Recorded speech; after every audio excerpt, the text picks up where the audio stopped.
বলতে গেলে এটাই আমার পৃথিবী। আরে তুমি দাঁড়িয়ে পড়লে কেন? এসো, লজ্জা পেও না। হাহ, আজ থেকে এটা আমাদের বাড়ি। এখানে আমার 23টা বছর কেটেছে। ওটা আমার বাবার ছবি। বাবাকে খুব একটা মনে পড়ে না, তবে মাকে দেখতাম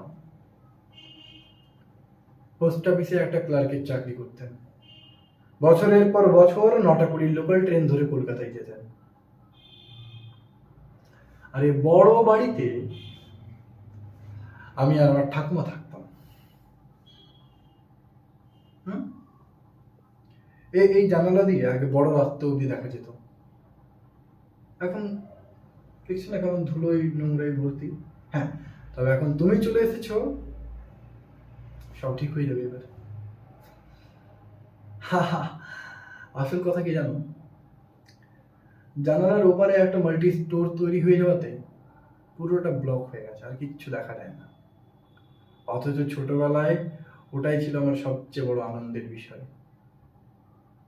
ঘুম থেকে ওঠার পর থেকে গরাদ ধরে দাঁড়িয়ে থাকতাম, দেখতাম কত লোক, কত গাড়ি ঘোড়া আসে যায়। ওদের কি যে আনন্দ পেতাম কি জানে। আমার ঠাকুমা বলতেন, হ্যাঁ রে, তুই তুই ওই জানালার পাশে দাঁড়িয়ে কি এত দেখিস? উত্তরে আমার মা বলতেন,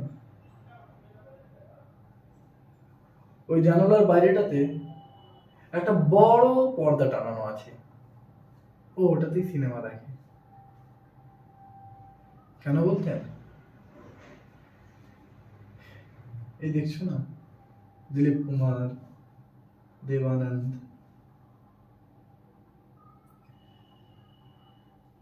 উত্তম কুমারের ছবি টাঙানো আছে আমার বাড়ির এই পাশে।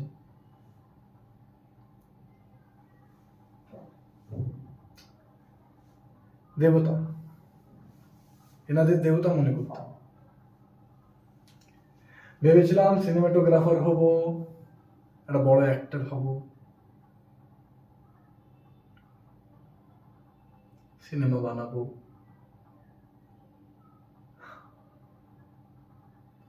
অভিনয় করব, actor. I just wanted to be an actor. আর কি হয়ে রইলাম? সিনেমা হলের একটা টিকিট কালেক্টর। জাস্ট আর টিকিট কালেক্টর হয়ে গেলাম।